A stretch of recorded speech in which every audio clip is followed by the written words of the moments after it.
In today's training, we're going to talk about how to brand your government contracting small business. The tips I'm going to give can be applicable to anybody, really. It could be applicable to a large business, to a PTAC, Apex type agency or organization, but it's about branding. And I want to dive into that. People buy from those they know, like, and trust. You might have heard this many times before, if not once, right? Is that people buy from those they know, like, and trust. And so it's really important for us as we're doing marketing, as we're doing sales, and as we're doing, as we look to branding, that it's about getting those people to know who we are, to like us, and to trust us. And one of the things I want you to think about when it relates to brand, to me, branding and marketing are the exact same thing. I'm not here to be a marketing expert. I didn't go to school for marketing or branding. I, as a business owner, I don't like how marketing professionals separate these things out because they don't understand how much friction and confusion they're causing us business owners. Basically, sales begins with marketing and branding. Branding is just, it might be a logo, but really what I'm going to talk to you today about is branding is about being known for one thing, and marketing is just making sure a lot of people know you for that one thing, and sales is closing the deal. And so I like to loop them together. When I talk about branding, I mean marketing, and marketing, I mean branding. It's all in the same vein. It's just different set of activity I might be doing. But I put down here that when I say people know you and you want people to know you, it's kind of like you want them to be, consider it like you're renting space in the customer's mind. You've got this little piece of their mind, and you're paying your $100 a month to be able to hang out in there so they know who you are. They're aware of you, and your marketing and your branding activities help them remember who you are constantly. And so think about knowing who you are as renting space in the customer's mind. Liking and trusting is something that builds up over time, but fundamentally it is leading to people having you at the top of their choice list, at the top of their list. When they think about all the companies they could work with, you want to be at the top of everyone's list. You want to be everyone's first choice is what I put here, right? And so that's really important. That's the whole reason you're trying to do social selling, what we're talking about today and this week. Social selling is just the new way of branding, marketing, selling, etc., of getting into people's minds so they know who you are, and then being their first choice by helping them like and trust you. So people buy from those they know, like, and trust. Today we're going to be covering three main topics as I dive into this. The first one is I just want to dive into my version of what does branding mean as it relates to the federal market, in particular for small businesses. The second thing we're going to cover is how to actually use social selling to brand your company. And then we're going to talk about branding tips to put your company in the spotlight. I'm going to share some slides, and then I'm going to dive in and actually show you in LinkedIn how to do some of the social selling I'm saying, so that as you come out of today's training, whether you're watching live or replay, you've got tactical advice that you could pause me and turn right to the your own LinkedIn profile and try some of the things I'm talking about. So it's not conceptual. Let's dive in deep. If you don't know who I am, my name is Neil McDonnell. I want to welcome you to my federal sales training, where I provide tips for success in the federal market. I spent 20 years as a small business owner in the federal market, and since 2018, I've been teaching people like you that government contracting and branding and marketing are not secrets. They're just a process. Process goes from A to Z, and when you follow a process, you're going to have repeatable, predictable results. And when we talk about social media and social selling, that means repeatable, predictable results of your buyer and teammates seeing you, knowing, liking, and trusting you. I spent, do me a favor, actually put your company name and 2 or 3 words into the chat that just let me know who you are, what your company does. By the way, I'm starting this new initiative, and I'll see where it goes. And if it has traction, we'll really put a lot of energy into it. But I want to begin to pull together capability statements of people who come to my training. I could care less about capability statements of people who are out there. What I want is, if you're coming to my training and you're learning my process, even if you're just coming to all this free training that I do, I get asked all the time, do you know somebody who does this? Do you know somebody who does ISO or workforce development or office supplies sales or IT and cybersecurity? I get asked that almost every single day, right? And I want to be able to recommend your companies first. And so if you have a capability statement, shoot it to me in LinkedIn in the messaging, and we're going to begin to compile it. Initially, it's compiled for my use and my team's use to just refer you if we have a reason to do that. Last thing I want to say before we dive into today's topic is thank you to the sustaining members of the GovCon Chamber of Commerce. We don't take funding from the federal government or from large primes. We get our funding through sustaining members like you. And you're helping us provide this training, all the content we provide, all the tools we provide. You're helping us provide that to small businesses all across the country. So I just want to say thank you very much for being a sustaining member. Okay, so what branding means for small business in the federal market, I always talk about focus. You need to focus down on your core competency. What do you sell? You want to be known for something. And sometimes I've used this term, right? Pigeonholing yourself. It could be anything, right? It's the tip of the spear. It's a beachhead. But if you think about pigeonhole, I wanted to use Merriam-Webster's definition to really drive home this point I've been making, right? Pigeonholing is something somebody else does to you. And the dictionary describes it as to unfairly think of or describe someone or something as belonging to a particular group, or in our case, right, having only a particular skill. And the way the dictionary is describing pigeonholing is a negative thing, to unfairly describe your company as doing this one particular skill. The problem with that definition, or where I want to spin it, is to say you want to be pigeonholed. You want people to sit there and go, hey, I put down in the bottom right the SharePoint guys. My last company, I was known as the SharePoint guys. I picked up a $5 million+ contract on the IT side, right, doing SharePoint, because somebody who went to an agency says, you got to talk to these guys. There's a lot of companies who say they do it, but they're the SharePoint company. They're the SharePoint guys, right? And so getting pigeonholed is not a bad thing because it allows you entry into the customer or agency of choice. Once you're in there, then you can have conversations about, hey, Sally, you brought us in for SharePoint, but we also do enterprise architecture. We do cybersecurity. We could never do SharePoint if we weren't protecting your infrastructure. Can we talk to you about that? Oh, sure. Tell us more. And boom, you're off to the races, right? They brought you in because you were pigeonholed. And to me, that's like branding, right? I'm being known for in my company, my last company, for SharePoint. And you want to be pigeonholed yourself, is my opinion, because then people will remember you. I have somebody reached out to me and they're trying to get my help. Just a couple of quick questions. And I looked at their website. It looks like they do everything, except for they're not making any money right now. I'm like, you got to pick one thing. Because if I want everything, I'm never going to you. I'm going to Amazon or I'm going to Booz Allen, but I'm definitely not going to you. But if I want one thing and you say you do that one thing, then I'm going to consider you. Another way of thinking about pigeonholing is typecasting. So for actors, for example, sometimes people are worried about getting typecast. I just watched, because I have free time and occasionally I go down rabbit holes. I grew up with the Brady Bunch, and I just watched Jan Brady, the actress who was playing that, or the actor who was playing that character. She was talking about how it was hard to go off and do any kind of real meaty acting gigs because no one wanted to put Jan Brady in some horrific situation or something. She was too sweet, nice. She was the good kid, right? And she got typecast, and it was a negative thing because it began to have her not even be in acting anymore. And she got into the backside of it, whether it was directing or something or producing or teaching. But typecasting is to cast an actor like her in a part calling for the same characteristics over and over again as those possessed by the performer, or to cast them repeatedly in the same type of role. You're the sweet girl. You're always going to be the sweet girl. No, I want to be a supervillain, And so typecasting for an actor, bad. Typecasting for a small business, great. You want people, agency buyers, teammates, whoever to go. That's the RMF company. No. I do all sorts of cybersecurity, whatever. Be the RMF company, because if you're the RMF company, that means you get on a team or into an agency solving their risk management framework, which is a fundamental part of cybersecurity. Then you can have the conversation about the rest of cyber that you do. Now you've built the trust. They know, they like, and they trust you. They'll listen to anything you say. And so just keep that in mind, as sometimes you worry about being typecast or pigeonholed or shrinking down what you say you can do into one niche. Sometimes we're afraid of doing that because we're afraid, we won't get this kind of business. I would argue that if you say you do a lot, you're going to get nothing. But if you say you do one thing, you'll get everything. So I talk about that down below. One focus, core competency, right? Just having that like SharePoint. And as you do this, and you're pigeonholing or typecasting, right? And you can spin that to nicer words. And those nicer words are, I'm a subject matter expert in SharePoint. I'm not pigeonholed or typecast. I'm a subject matter expert.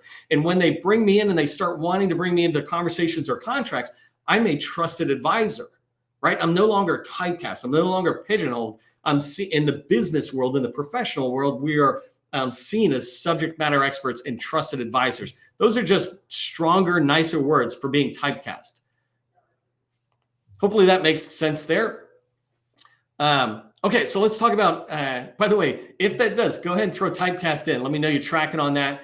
And I'd love to hear your thoughts on it as we go forward. But I want to move into the second part of our talk today. And this is how to use social selling to brand your company. And I was going to dive a little bit into just what is social selling. I know all of us who are on these live trainings and even watching the replay, we're at various levels, right? And so I try to level set all of us and get us on the same page. But basically, social selling is using the social media platforms like LinkedIn, Facebook, Twitter, TikTok, or Instagram. Any of those tools, using them for promoting your business is social selling. Fundamentally, when you think about the professional world or the in our world, government contracting, it's LinkedIn. Forget about all the rest and go watch my other videos on why all the rest suck. YouTube, by the way, is not necessarily social selling. It is a great place to put stuff out there, but it's basically a video blog. It's not selling. You're not engaging. So it's a little different. It's kind of like your website is not social selling at its core, even though it is part of the overall package. But Twitter, Facebook, Instagram, TikTok, stay off them. Those are not where your federal buyers are. And I know there's a lot of us that are on there, but even me, by the way, I'm streaming live right now to Twitter, but the only reason is because I was able to hit a button and the button said restream to Twitter at the same time. I'm like, all right, whatever. But LinkedIn is where your buyers are. Mark Amtower, if you're not familiar with him, go find him. But Mark Amtower puts out a report, I think once a year. I think he does it once a year. In that report, he really goes into how many federal buyers and how many federal buyer organizations, so offices, commands, et cetera, are on LinkedIn. And I think he's like in the millions or something. LinkedIn is where you can find the buyers. And the reason that's really important is the second bullet is social selling is about engaging with buyers and teammates online. You want to be able to engage with them and have conversations, et cetera. I just did a post last week, and this is not my norm. When I do a post, my normal view count, if you ever do posts and you pay attention to that, generally around 5,000 views a day. And so, because I got 20,000 connections. So there's a lot of activity in there and they're all in the GovCon space. But I did one last week, Wednesday or Thursday, and it had, I don't know, almost 200,000 views in 4 days.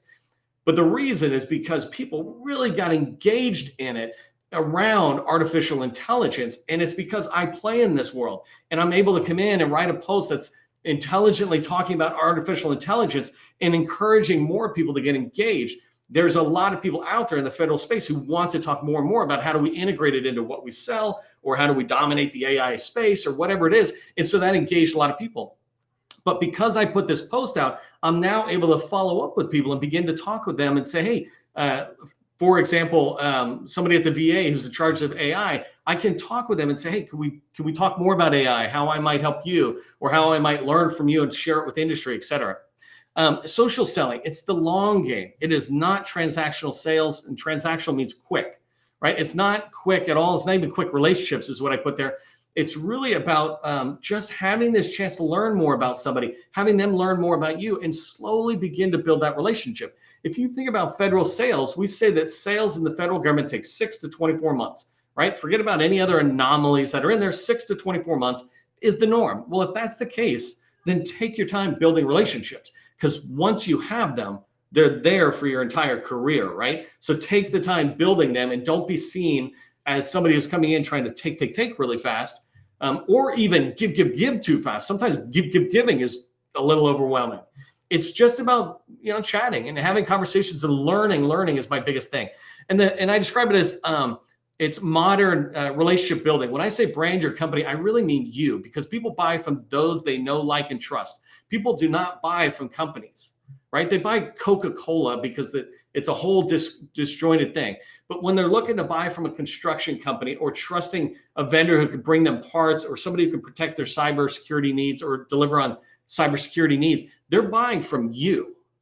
And if you're a salesperson within your company, not even the business owner, they're still buying from you. They're getting all their trust in the company shaped through their relationship with you. And so this is the modern relationship building, where in the old days, you take them to lunch and coffees. That's gone. Even though we still do some of it, that's not the norm. The norm now is social selling, where so many people build relationships before they even meet.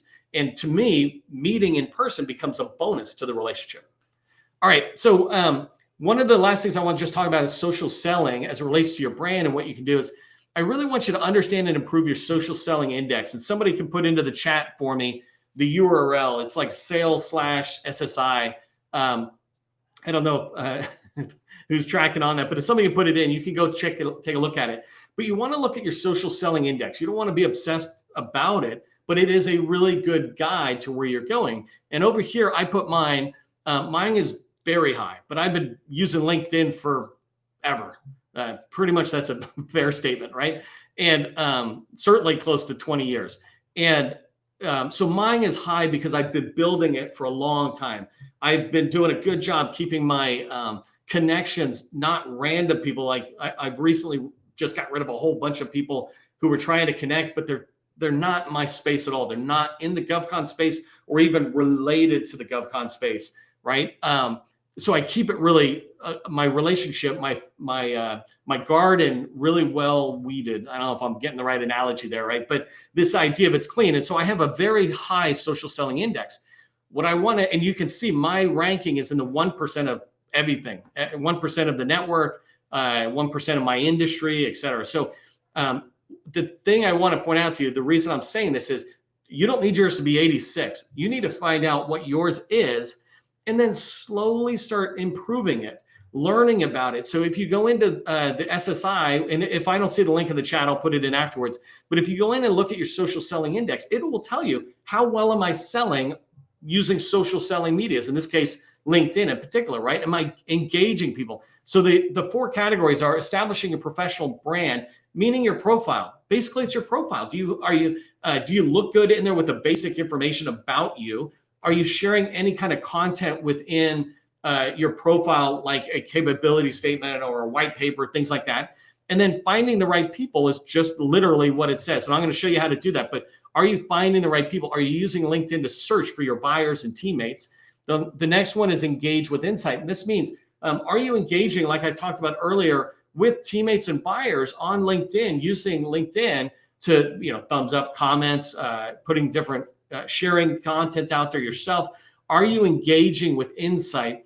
And the last one is building relationships, right? My building relationships have been 25 forever, the highest score. And you should be able to get that one first, because that's just really slowly but surely building relationships by following people, connecting with people, engaging with people. And LinkedIn will start telling you that, hey, you're doing the right thing, doing outreach. And it might tell you you're low on engaging with insight. And so let's go ahead and up your activity on that. So hopefully that makes sense. That's a really quick thing. I've got courses on LinkedIn, and some of them I'm going to put out in the next month or so to make it easier for you to access it. But you can certainly go watch previous videos I've done on LinkedIn and how to rock it.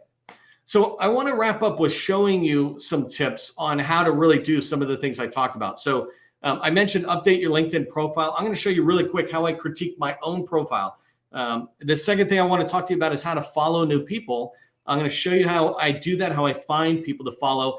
And that will lead me to this tip that I think is pretty unique that I'm going to share with you about creating a morning engagement routine out there.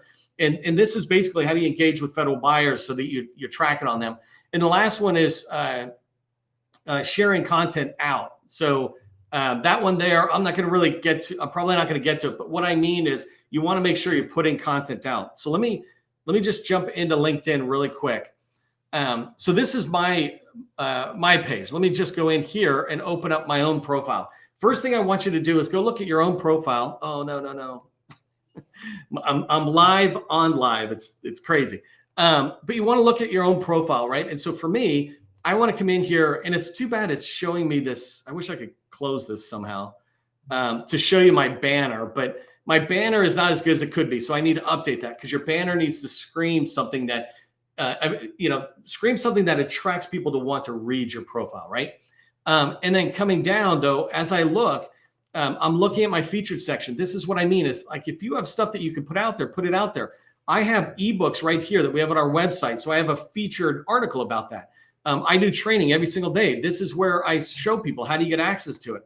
I do strategic plans, right? So here, this is all the training, right? So you can see this week's training. You can see next week's training lined up, and then you can watch all the replays, right? If you're not aware that we've got all these replays, you can watch them. I think I've got like 284 already. So we'll be at 300, I think, in the next couple of weeks. And then this one here, I do strategic plans all the time. This is my homework series that I try to share with people. So we put this out. So if you're researching any of these agencies and you want to combine and look at their strategic plans, you can. And then some of this other stuff as I go down, you want to do the same thing. Like an example for me is I've been doing several things over the last 5 years, but they all fundamentally are under the GovCon chamber. So I'm going to combine this BD in the Box and Small Business Success Club. I'm actually going to combine them up under the chamber so they look better. I want them to look like this right here. So I was in the Army, and here you can see it's well written, where it talks about I worked in the Pentagon, I worked for the General Command. So basically, I worked for a 3-star in charge of I-Corps, and then I was at headquarters, and I was in the Rangers, right? So that lays it out nice and smoothly. So that's something you want to consider on the first one, updating your LinkedIn profile. Second thing I want to show you is how to follow new people. And let's just do this really quickly. I want to sit there and search for CIOs, and I'm just going to try Veterans Affairs. So I'm just trying to, I want to sell, let's say I want to sell into the VA, right? I'm looking for people right here. So I'm looking for people, and I want to track on these people, right? And there's a lot of facility CIOs. If you don't know what a facility CIO is, they're a CIO at the hospital level, and there's 150 hospitals or so. And then there's headquarter level. So these people here, CIO at Milwaukee, so that's a hospital. Washington State, same thing. So I can bounce back and forth. Kerry Parks, I actually worked with him a long time ago. But a lot of these guys are at the local level, and then this one looks like they might be at the national level. Around there, right? Here's another one, executive director at Department of VA. Those are headquarter levels. So if I'm looking for people, this is how I do it. And if I wanted to just start learning about them, right? And I'm talking about following people. Remember, this second tip is follow new people. All I'm doing is clicking on some of these people. One person, this is useless, right? This guy's got 90 connections and doesn't post. I'm going to say they're useless. I mean, they're not useless, but their profile's useless to me because they're not engaging. See this one? And by the way, Brian is a good one if I want to take his name and go find his number and try to contact him. What I'm trying to do at the moment is follow people on LinkedIn who have got activity. So here, it took me like the fourth one, but Crystal, I can see she's got activity, etc. That's perfect. Let's say that's where it's at. I'm going to click here and say I want to follow. And so I'm just going to click follow. And now I'm following her, and I'll see everything that she shares, right? And so that's a great way to make sure that when you go into your feed, I followed Crystal. So now when I go into my feed in the morning or during the day, I will see notifications. If I wanted to, I could hit this bell notification, and I will get notifications into here, into my notification page. Hey, see, Gus, that's my stuff. Like, let's say coming down. By the way, that one tip I'm about to give you is from this guy, Richard Vanderblom. He's over in, I think, Germany. But let me see. Well, so you see these people with different connections that are dropping in. But when you follow somebody, there was Calvin Mitchell in there as well. So this is following people. The tip I want to teach you, and if you've hung out for this part of the video, you're going to love this one, because when you go into the feed on your homepage, you get too much stuff, right? And it's just overwhelming. And so what I want to show you is a way that you can have a personalized feed that has no advertising. It only has what you want. Imagine you have 15 minutes or 5 minutes every morning, and you just want to give a thumbs up or see if anybody has done something important. What you can do is type in here. Let's just type in, let's start with Navy. I didn't think of I should have thought of a tip in there. So before I was searching for people, now I'm going to say posts. So I just want to see anything. Actually, now that I think about it, let me change this guy to cyber. I'm sorry, buddy. I totally screwed up. 1 second. I don't care about the topic. That's not what I was trying to show you. What I'm trying to show you is that you can follow people to make sure you don't miss people. So I want to find posts. All I did was did a blank search and I hit enter. Now I'm at this page where I'm saying, show me the post. I want to say the post was done in the last week or the last 24 hours if you're really faithful every morning. But I want to say let's say the last 24 hours for a moment. Show me results. And this is the part that's the magic I'm looking for. Is here, I want John Sherman, let's say, so he's CIO, Paul Puckett, and let me pick one more on, well, I don't know who this is, actually. I could have come up with names ahead of time, but here, now I've got it, right? Now, what I'll see is in the past 24 hours, have any of these guys posted, right? So here I can look at Dawn and I can see what she's posting and I can engage. No one else has posted. So imagine you do this every single day, you'd be good to go. And the last thing I do with this is over here on your favorites bar, I just add this to my favorites. And, so imagine I did it and it was a bunch of CIOs I'm following, like the head CIO from Navy, Army, Air Force, DOD, VA, et cetera. I'm following the CIOs or I'm following the chief data officers. Well, all I do is come over here and I say CIOs, right? Right here, I've got a folder called LinkedIn Morning Post Reviews. Every morning, I want to come in and look at the CIOs to see if I missed anything. So now when I come in, I can just come in here to CIOs, click it. It shows me this view. And I know that was really fast. Watch it in slow motion. Maybe somebody on my team will actually write a quick little blog that we can put out later on tonight to show it. But it's a great tip for you being able to find the people that you're looking for. Okay, and the last thing I said was make sure you share out that content. And really, this is like I'm talking about here. Let me see if I got any. Let me just show you. Well, let me go here. I got 2 minutes left here. So this one here, an example, right? I'm sharing out the AI strategies. This week, I've got a lot of AI strategies I'm sharing out. This one here is the one I was talking about, right? Where when I shared it out 5 days ago, it picked up 245 people who were engaging in it. I can go in and say, hey, thanks a lot for engaging with the content. I really appreciate that. Can we talk? Can we talk offline? I've connected with several key people in the AI space because they've done that. And so I want you to share content just like that. You don't have to do it my way, but share your expertise. Don't share what I share. Share what's important to your buyers, right?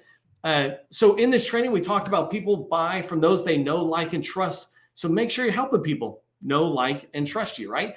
Rent space in their minds so they know you, and you'll be everyone's first choice once they know, they like, and trust you, right? So the next step for you, an action item for you, is follow up today. Don't go any other day. Go follow 5 people who are in agencies that you'd like to sell to or at teaming partners that you'd like to work with. Just follow them. Don't connect. Follow them and learn about what they're sharing on LinkedIn. If you get value from this training that we do every single day, become a sustaining member today. We appreciate your support. Again, remember, government contracting, it is not a secret. It's just a process. I'll see you in the next training.